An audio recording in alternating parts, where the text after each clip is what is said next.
So now, of course, we have seen all the simple classes, which is the interval hypothesis class, the axis parallel rectangle class, and in general we define the VC dimension also.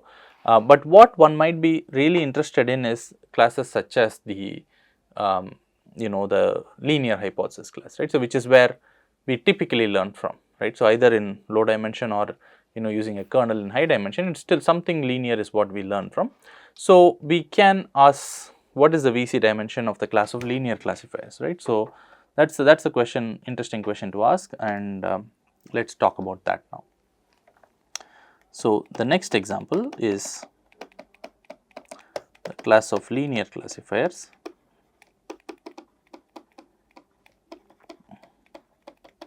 What does this mean? This means that my bag H from which I am going to learn has all linear classifiers. Let us say we are parameterizing using W such that HW of x equals 1 if W transpose x is greater than 0 and is 0 otherwise, right. So, this is a standard linear classifier. Of course, the W's pass through origin, but that is not a real restriction. We will first look at this, and then I will also mention about the case where you have a bias term, that is W transpose x plus B is greater than 0. Just to be sure, we are talking about x is in some d-dimensional space and y of course is 0, 1, right. So, that is the setup, the standard setup that you usually have classification, right.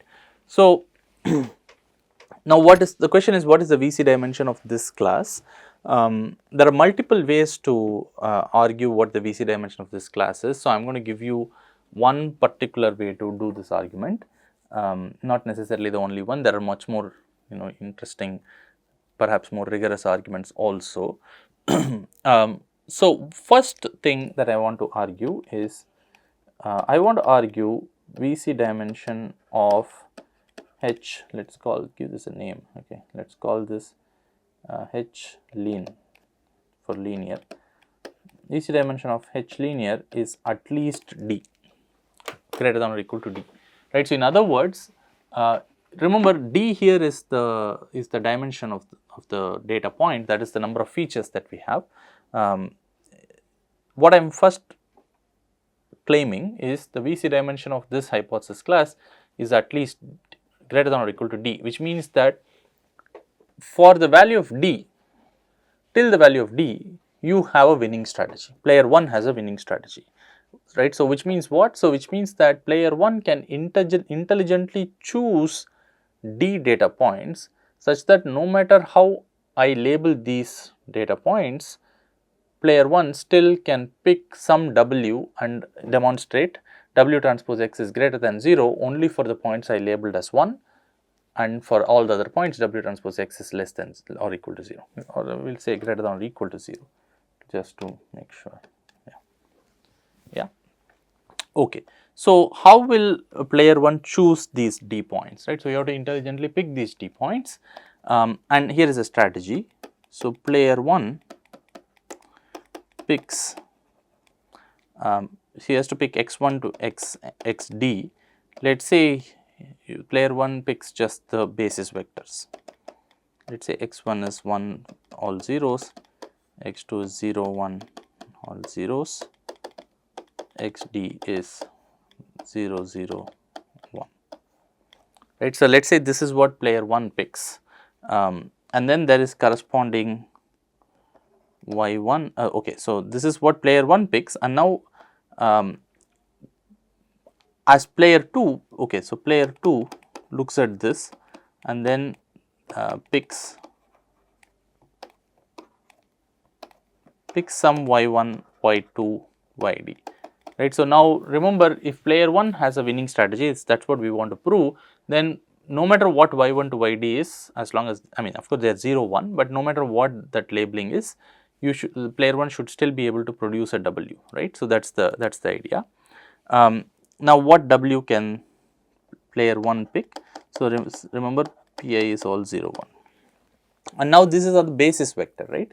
So, now player 1 has to demonstrate a w for which this label is realized, right. So, now player 1 demonstrates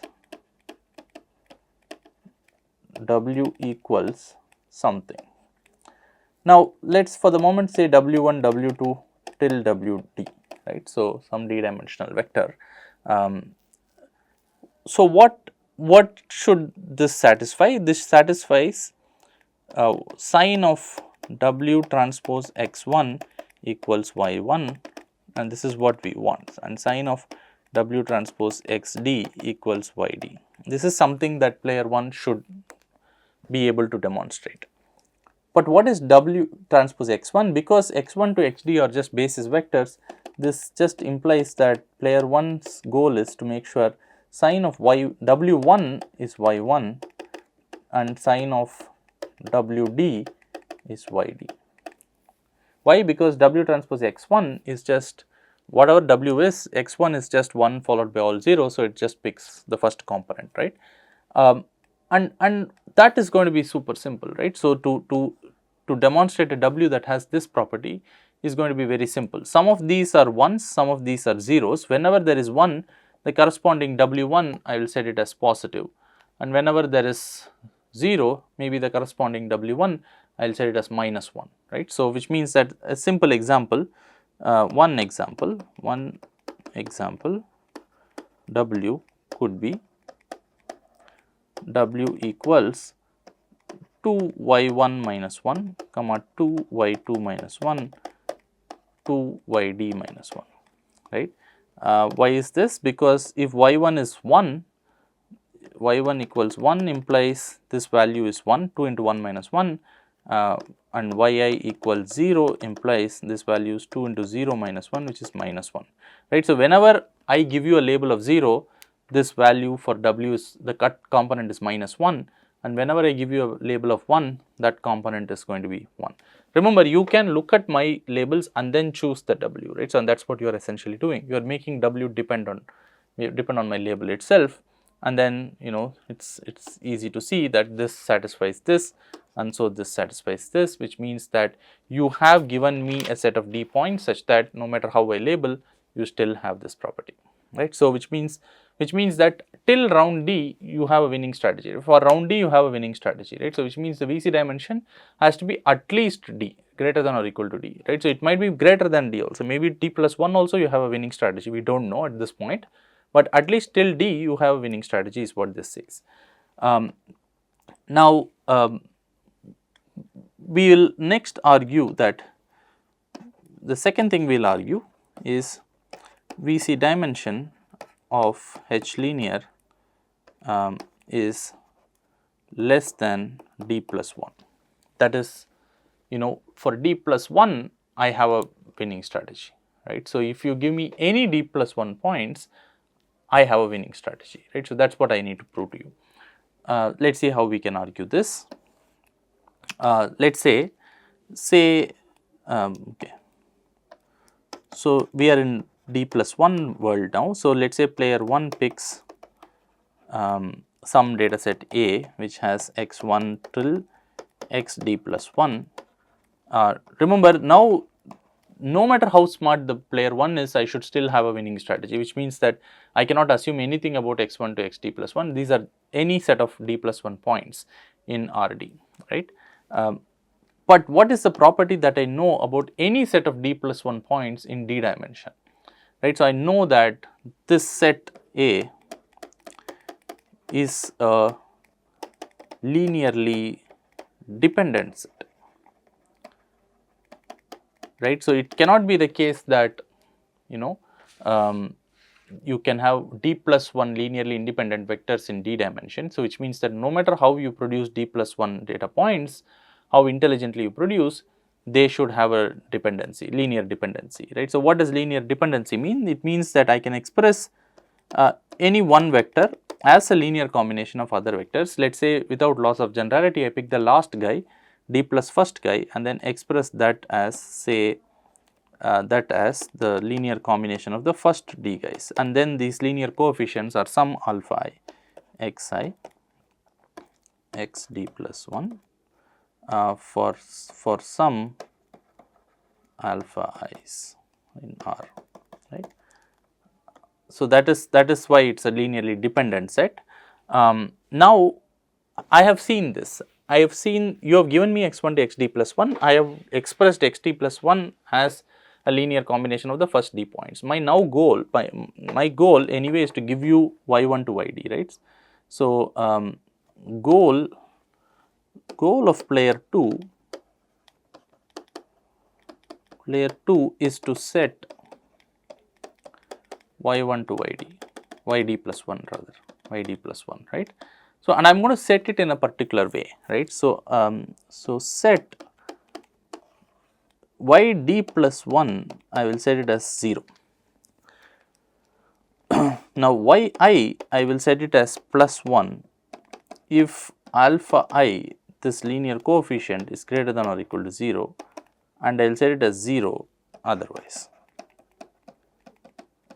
right. So, I am looking at these coefficients and I am deciding what are the labels, right. So, if the coefficient is non-negative, then the label I am going to set it as plus 1. If the coefficient is negative, then I will set the label as 0, and the last guy's label I will always set it as 0, right. So, and then I give you this labeling, right.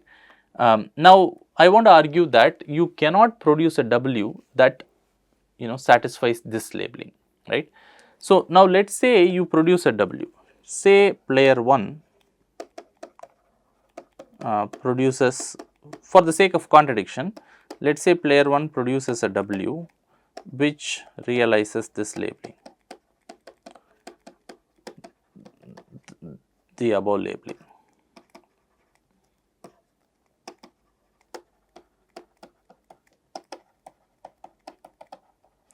Right. So, let us say player 1 produces a W. So, for contradiction, right. So, for the sake of contradiction, assume that this is possible. Now, what then should happen for W transpose x d plus 1, right. So, the label that I have given is 0, which means that W transpose x d plus 1 should be negative, only then the label that W realizes for x d plus 1 would be 0. So, but what is W transpose x d plus 1? Well, that is just whatever W, right, produces a W, that W has the property W transpose sum over I equals 1 to d alpha I x I, which is just sum over I equals 1 to d alpha I times W transpose x I. Now, what is the sign of the product of x I and of alpha I and W transpose x I? Well, remember, I have set y I as 1 only for alpha i's which are greater than or equal to 0, right. So, which means that if my W was good, it was good for everything, which means that it was good for the first D guys, right. So, if it is not good for one of these guys, then it is not a good W anyway. If it is if you claim that it is a good W, it has to be good not just for, for all D plus 1, in particular for the first D, which means that this and this sign should match, because W transpose x I would be greater than or equal to 0 if and only if alpha is greater than or equal to 0. If alpha is less than 0, then I would have set a 0 as the label, which means W transpose x I would have been negative, right. So, which means that this, if this is negative, then this would also be negative, which means that the product is anyway going to be greater than or equal to 0, right. So, which means that this whole thing, the sum, each of the entry is greater than or equal to 0. So, the sum will also be greater than or equal to 0, which means that W transpose x d plus 1 will be greater than or equal to 0, which means that y d plus 1 that you would realize would actually be positive. But I have set y d plus 1 as 0, which means it is a contradiction, right. So, what has happened is, I have given you labels carefully such that if you make sure that the first D guys get the correct label, then the D plus first guy will have a wrong label, which means that you will never be able to produce a W which correctly works for all D plus 1. So, the VC, I have a winning strategy, player 2 has a winning strategy for this case. So, which means that the VC dimension of H H linear is at most D plus 1. Now 1 and 2 put together, 1 remember was 1 which was VC dimension of H linear is greater than or equal to D, 2 is VC dimension of H linear is at most D plus 1, and then both of these will imply, well, it has to be D, has to be D, which is a nice thing, because what then we are saying is that the linear hypothesis class from which we usually learn has finite VC dimension, which means that all our generalization bounds work for this class as well, right. So now we don't have to worry about how many labels are there, etc., right. So our key result already says that if I have n points and then I am labeling using classifiers that go through origin, I can get at most n power d labelings, and so n power d into e power minus 2n epsilon squared, which will be the right hand side of our generalization bound, will go to 0 as n goes to infinity, right. So this kind of at least gives us some interesting result for the case where machine learning algorithms actually learn from, which is the linear classifiers. So one can also argue for H linear plus bias, right. So which is the set of all classifiers H w comma b such that H w b x equals w transpose x plus b's sign of w transpose x plus b is 1 if x plus b is greater than or equal to 0 and 0 otherwise.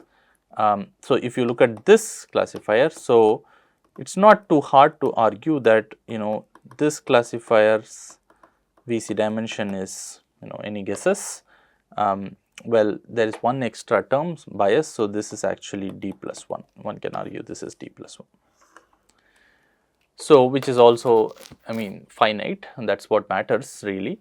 So we can potentially learn, right. So learning is in fact possible under these hypothesis classes. That's what it means, right. So so I just wanted to give a high level view of what VC dimension is and how it relates to our generalization error argument for infinite hypothesis class. So with this we will stop the generalization error part of it. We will talk a bit about a specific algorithm next time, and then argue how using that algorithm as a prototypical algorithm one can get remember there were 3 terms, right. So generalization, estimation and also approximation. So we can get a bound on the estimation error as well, right. So right now all we are saying is that if I am learning from a hypothesis class which is linear, let us say support vector machines, then I know that as I get more and more data, the W that my algorithm outputs, the training error will get closer and closer to the test error. More the data, the better we learn, right. So that's what we have so far said, but this is not for the specific W my algorithm chooses only, but it's for any W in my hypothesis class. But what happens to the specific W that I choose? How can I choose such a W? We'll talk about that in the next time, right. So this concludes our discussion about VC dimension, but then we'll talk a little bit more about statistical learning theory in the next week's lectures. Thank you.